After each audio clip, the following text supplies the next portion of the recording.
Part 47, who the fuck did I marry? So, here's what happened. This was mid-August. Went to work. Went to work as usual. It actually happened on a Friday. I had to look at the dates. It happened on a Friday. Went to work. Still, he was calling me, texting me, messaging me that he was on his way.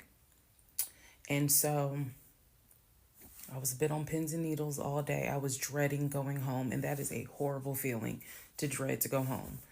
So he had called me and said that he was at the house in the driveway. I guess he had to use the restroom, so he decided to go to the Walmart up the street to go use the bathroom. I wasn't answering phone calls. I wasn't answering text messages. I simply called the police captain. I said, hey, he's saying that he's at the house. The police captain himself drove by the house, but I believe he drove by the house when Legion went to Walmart to use the bathroom. So the police captain was like, I don't see anyone there. But again, when you get home, if he is there, do not engage. Call us. Okay? No problem. Because I got you on speed dial. So I go home. I'm on the phone with both my mother and my aunt on a 3-way call. They're both like, oh my God, you know, what do we need to do? I drive into my subdivision. What he did not know was that he had backed into the driveway up against the garage. Normally I park my car in the garage. But what he didn't know was that at the time I was driving a fleet car. So I wasn't even in my normal car.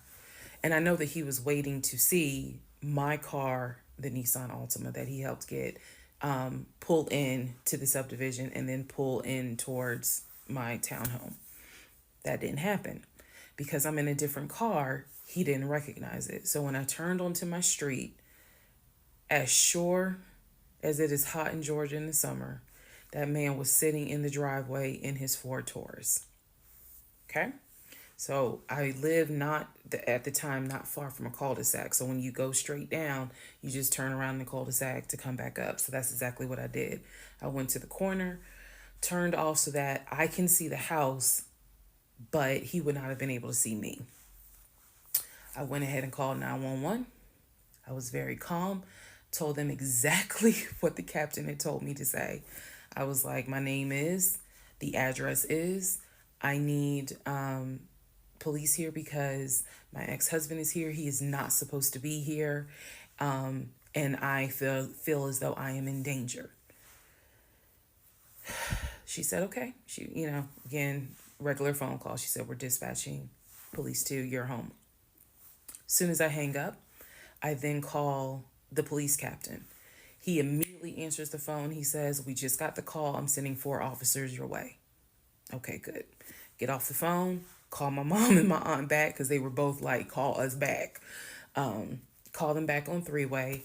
I continue to sit there until I see 4 officers, 4 cars pull in and stop just in front of my house. So then I ease up.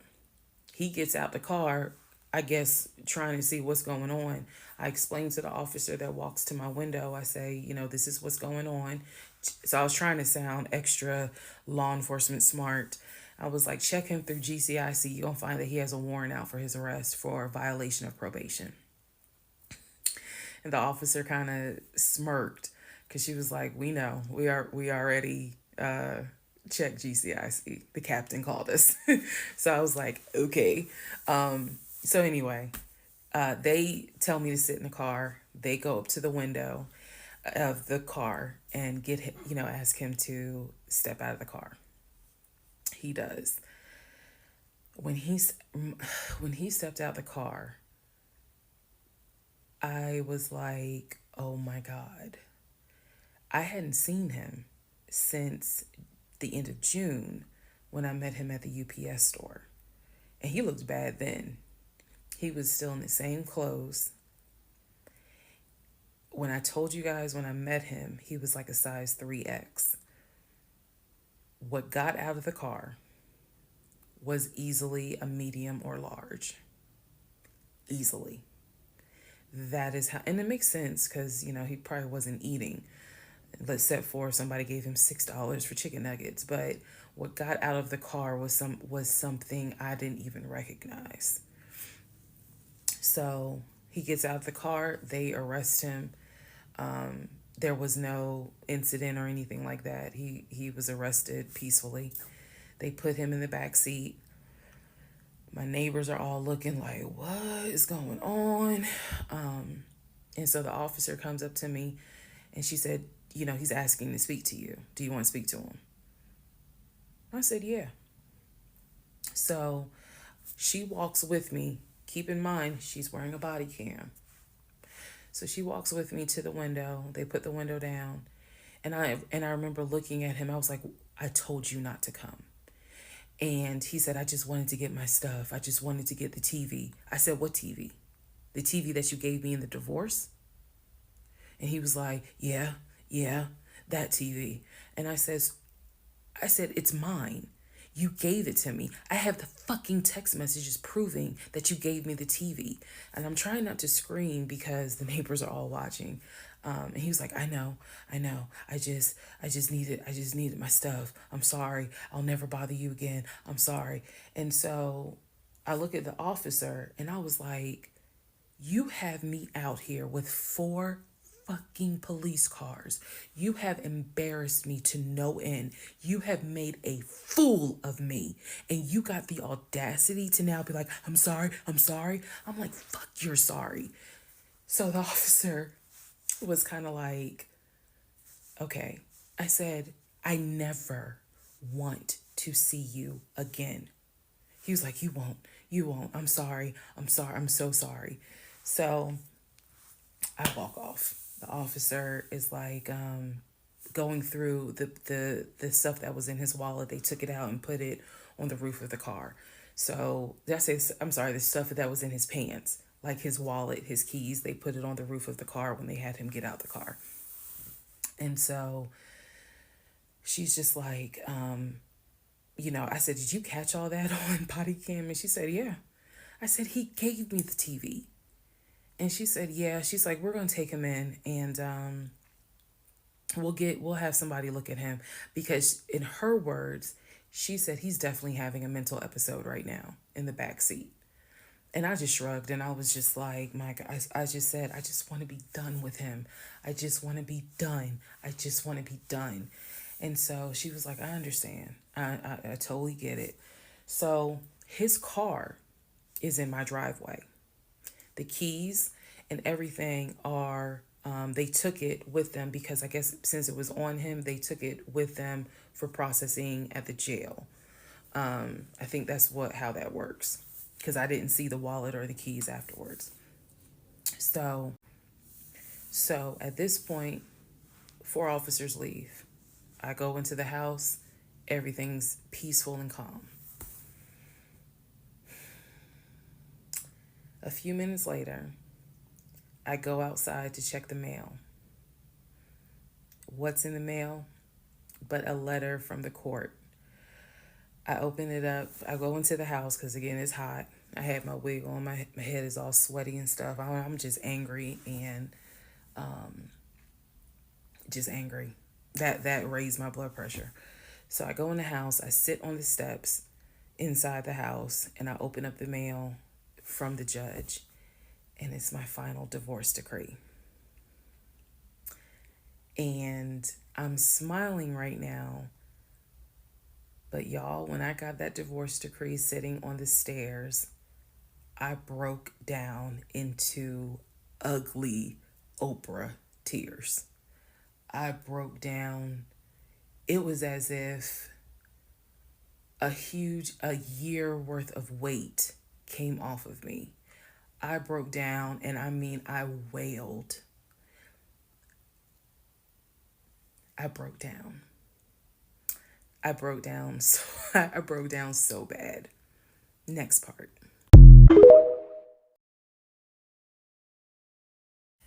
All right, part 48. Who the fuck did I marry? So After I finished breaking down, wiped my tears, and his car is still in the driveway. I couldn't park in the driveway. So I called the car company. I had called the car company once before when he went missing for those 2 weeks to ask them if they maybe had a tracker on the car and could track it. And the nice gentleman informed me that the tracker had not been giving a signal off for about 5 months. So he wouldn't really give me details on the car, but obviously the car had not, the car payment was not being made on that car. It had not been made on that car for quite some time. So he and I split in June, but apparently the car payment wasn't made long before June. Can't speak to that, but he still had the car. So, called the car company. I told them, I understand that y'all are looking for this Ford Taurus. And the lady said, yes, or you can make a payment. I said, no, y'all can come get it. Here's the address. When do y'all want to get it? And she said, well, I can have a driver come get it tomorrow morning. I said, no problem. That car will be ready for you to get it tomorrow morning. And so the car was repossessed out of my driveway the next morning, Saturday. The driver was there about 7 o'clock in the morning.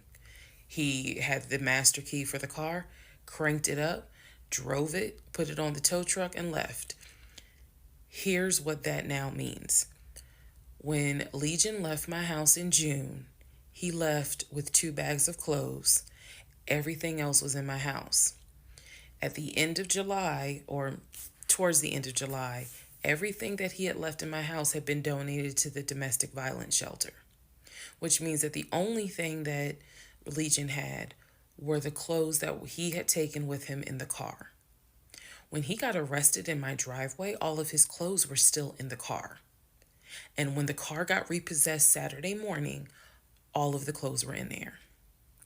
Which means that when he went to jail, whenever he got out, he only got out with keys to a car he no longer had, a wallet with probably no money in it, and the clothes that were on his back. Everything else was gone. Now we can fast forward to what happened around August 29th. So I was scheduled to move August 31st. Remember, I'm moving up to Cobb County. We had been checking the court documents. He had a court date scheduled for around August 29th or August 30th. I don't remember the exact date. The court time was supposed to be around 9 o'clock in the morning. My mom was watching the court filings online. And according to her, because I missed it, they showed him on the screen because this was still during Zoom. They showed him on the screen, and then he was ushered out of the court into like a back area. And an attorney spoke on his behalf. Between the time that he had been arrested and the time of the court date, I had never in my life slept so good. Truthfully, never slept so good. I was officially divorced. I had no ties to him. There was nothing in the house of his there was nothing of his that was still in the house. I felt free. So, when the court date happened and my mom told me what she saw on the Zoom, I was confused. Is he getting out? Is he having to serve time? What's going on? I called the courts. I tried to speak to his attorney, and his attorney had a horrible attitude and was like, why are you calling me? And I informed him, I said, look, I'm a bit afraid of this man. So can you please just tell me if he is being released, or is he going to be kept, or if he is going to be sentenced to a longer jail term?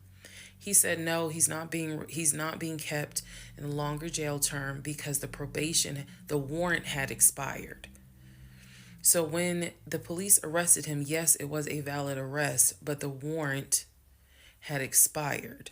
So I believe the warrant had expired like 6 months earlier, but of course it wasn't put in the system. Which means that if the court date is August 29th, he's going to be released August 29th or August 30th. I'm moving August 31st. So my mom was just like, please just spend the night at your aunt's house. Like, just spend the night at your aunt's house, then go back to the house during the day. The movers will be there, and then just move. So that's exactly what I did, because there was concern that he would get out of jail angry and catch a Uber with no money and come back to the house, either for retaliation or because he's just in a fucking manic mode. And so that's where he went. I really didn't want to take any chances. It's just that simple. I did not want to take any chances. I knew that at that point, legally, the law's on my side. Y'all are divorced. You have no reason to be at this home. I knew that that's what the police would say. But I wasn't 100% sure, because truthfully speaking, I did not know this man. We can make all the jokes we want. I did not know this man. I thought I knew him, but you never really know a pathological liar. So, needless to say, he got released August 30th. I went to my aunt's house for the night. August 31st, I went back to the house. The movers were there. They packed me up, and we got out of there so quick. I think they packed me up in about 2 hours. I honestly told them, there is extra money in this if you guys can get me packed up, meaning loaded up onto the truck, because everything was packed. But I explained to them, this is a domestic situation. I need you guys to move quickly. When I moved out of that house on August 31st, anything that Legion touched, I got rid of. I sold the furniture. I sold dining room tables. I donated plates, glasses. When I tell you, I moved out and I started over. I completely purged my life. Completely started over. I mean, I was not willing to take a single item into my new home that reminded me of him.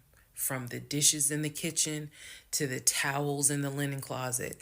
When I tell you Amazon and Ross were my best friends, I mean they were my best friends, because I could not fathom moving into a new home, a new space, with anything that reminded me of him. I sold the bed, got a new bed. If he had bought me clothes, I got rid of them. If he bought me shoes and purses, okay, I kind of kept the heels. But everything else I got rid of. So I completely purged my life. Completely. Started over from the bottom in terms of just the move. I could not take any piece of him with me. Could not.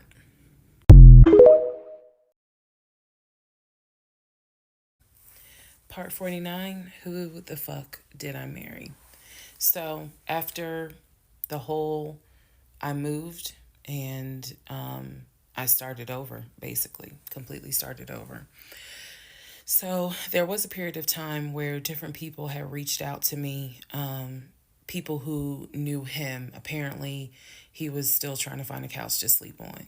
And so one guy in particular had reached out to me because I guess Legion had asked him if he could come and stay with him and his family, because he was homeless and had nowhere to go. And so he had lied and told the guy, because again, he's a liar. So he had lied and told the guy that, I had kicked him out. We're divorced. I had taken all his money. And so that's why he's homeless. So the gentleman simply was reaching out to me on Facebook to confirm what is actually true. And he and I talked, because he ended up calling me. He and I talked for a while.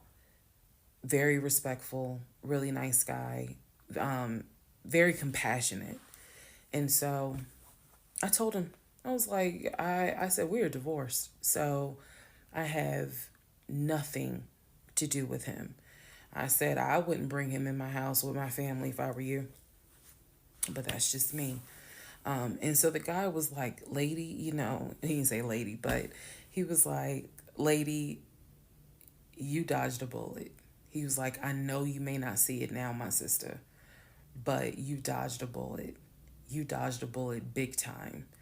And so, just in talking to him, he was very encouraging. Like, it sounds like you got a good head on your shoulders. It sounds like you a good woman. And no, he was not flirting at all. He was like, it sounds like you a good woman. And I really hope this does not mess you up. Like, don't let him mess you up. Don't let him, like, diminish your shine, kind of thing.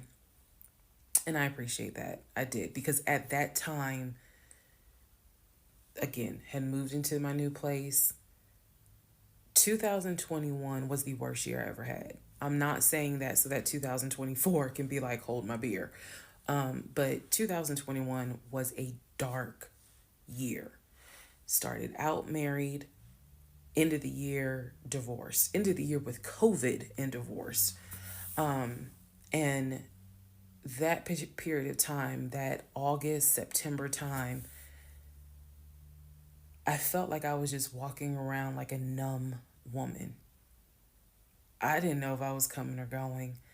I didn't know I didn't know what to do because I felt like I had just been through hell. And it was a period of time where I had to sit down and I had to really, really deal with some stuff that I just simply was not ready to deal with. Things that I had to come to grips with that I really wasn't ready to come to grips with. So, fast forward all this time, get to December of 2021. Yes, this is where the story does end. Get to December of 2021. I am out sick with COVID. I'm not at work. I get a phone call from my coworker telling me that Legion has called our job looking for me and was trying to get information to on how to reach me. Yes, I had already changed my number. Again, I had already moved, but he knew where I worked. So apparently he had called trying to find me, and the person that answered the phone was like, we're not going to give you that information. So he said, well, can you ask her to give me a call? I'm just trying to get a hold of her so I can get my stuff. The stuff he's talking about are those tote bags from July. So he was calling. And it was a problem. He was trying to reach out to me on Facebook. He was trying to reach out to family members on Facebook, trying to get me to call him so that he could make arrangements to come get his stuff. The devil is a lie. So my friend Tracy, who came to my rescue again, my friend Tracy was like, okay, here's what you're going to do. She said, you're going to send him a message and you are going to say these exact words. I sent him a text message. She said, and she told me, you're going to send a text message because it's going to be time stamped. And basically the text message says, I do not have your stuff. I did not have your stuff. I have nothing that belongs to you. If you continue to, you are disrupting the work of my job by calling and asking for me. We have no contact with each other. I will send you a copy of the divorce decree that shows whatever is in your possession you own and whatever is in my possession I own. If you contact me directly or indirectly ever again, I will get a restraining order on you. Now, for those of you who are watching this in 2024, and you're probably like, wow, she's dramatic. Please understand that what I just said, I meant. I mean that.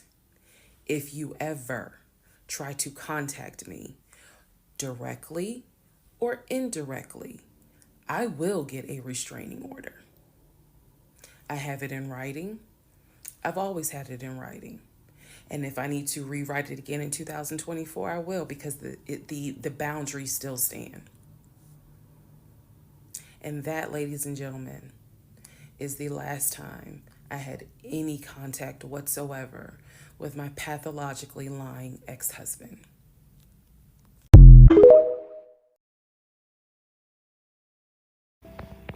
Part 50. Who the fuck did I marry? So, the aftermath. There are some realizations I had to come to after the divorce and everything had passed. One, Legion never loved me. He never loved me.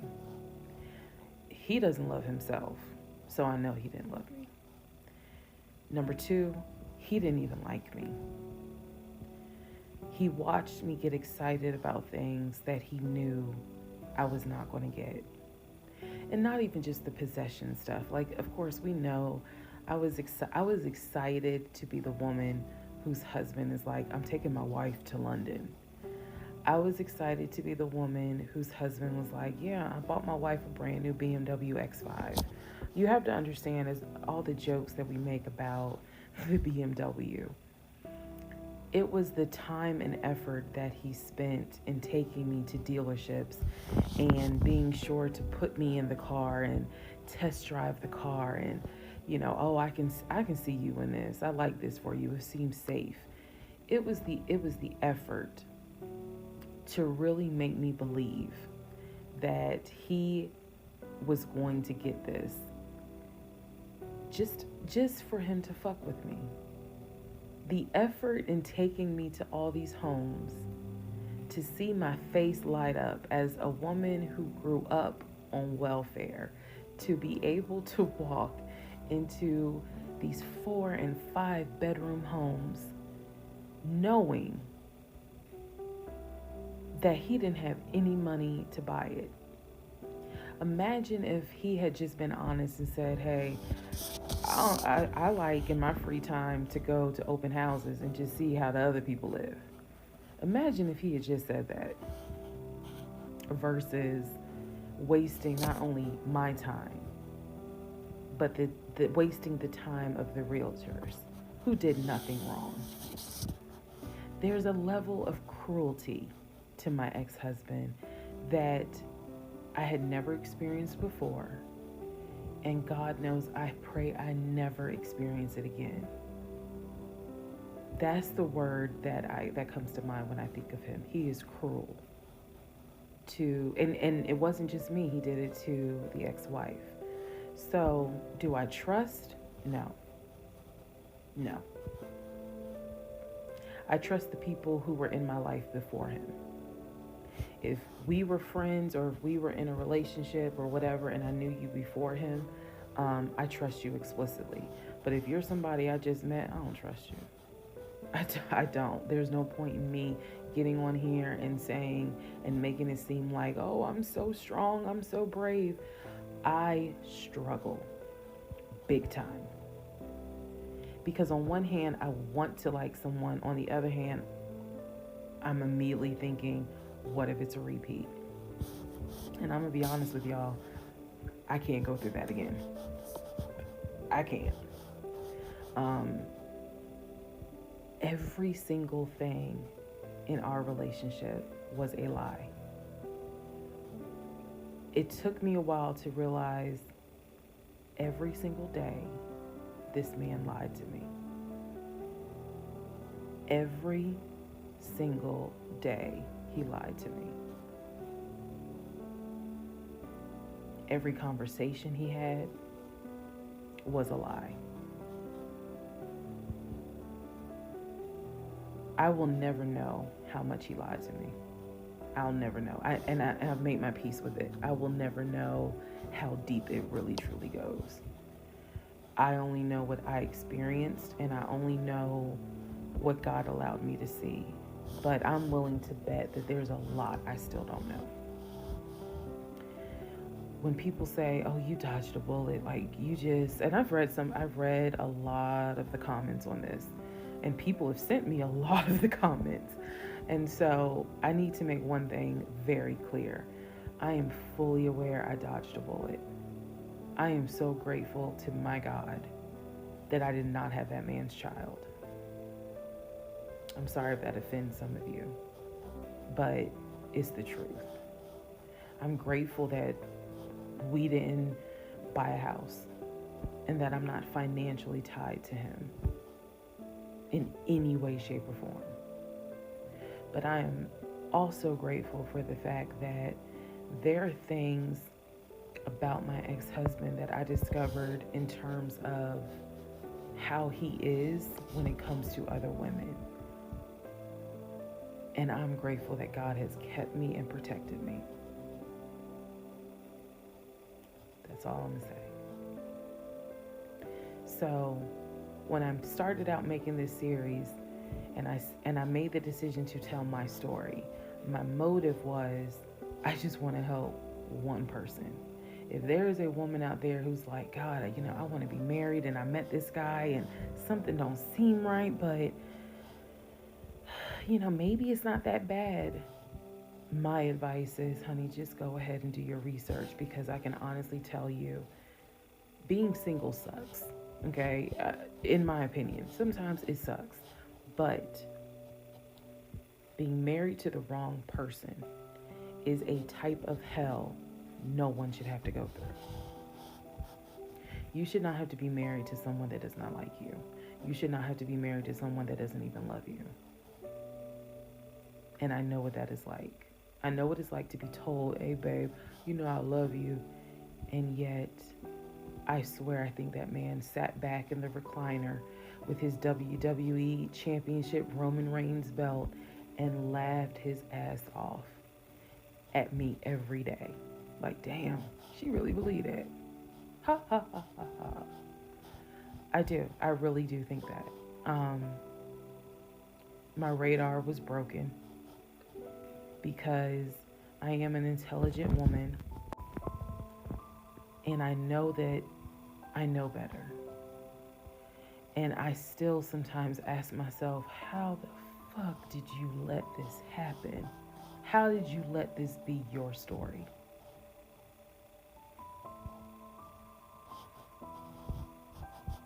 All because at the time I wanted it to be my turn. And I hoped it was my turn. And when people say, well, what do you mean by that? I just meant, we all see it, whether it's social media or real life, we all see where the woman she done been through some stuff, but she finally met someone who appreciates, loves, and respects her. And it is a beautiful thing. I had hoped that when I met him, it was my turn for that. And instead of being obedient, I wanted to be right, and I wanted to do what I wanted to do. And the cost of that decision was heavy. The toll of reliving this whole scenario was heavy. It was. I'm almost surprised at how hard it was to actually finish this playlist. Not because I couldn't remember stuff. I probably remember way more details than what I actually put out. But it's just the fact that it's like I'm reminding myself, how did you let this happen? So, therapy is real. Therapy helps. Stella Rosa Black helps too. And yes, I will one day get to London. I will get my dark blue BMW X5 with a cognac interior. I believe I will get those things. Just got to get them a different route. So, thank you all for being on the playlist of Who the Fuck Did I Marry? I promise I will go live, and I will let you all know when I go live so that we can have a wine night full of question and answers. Thank you for watching.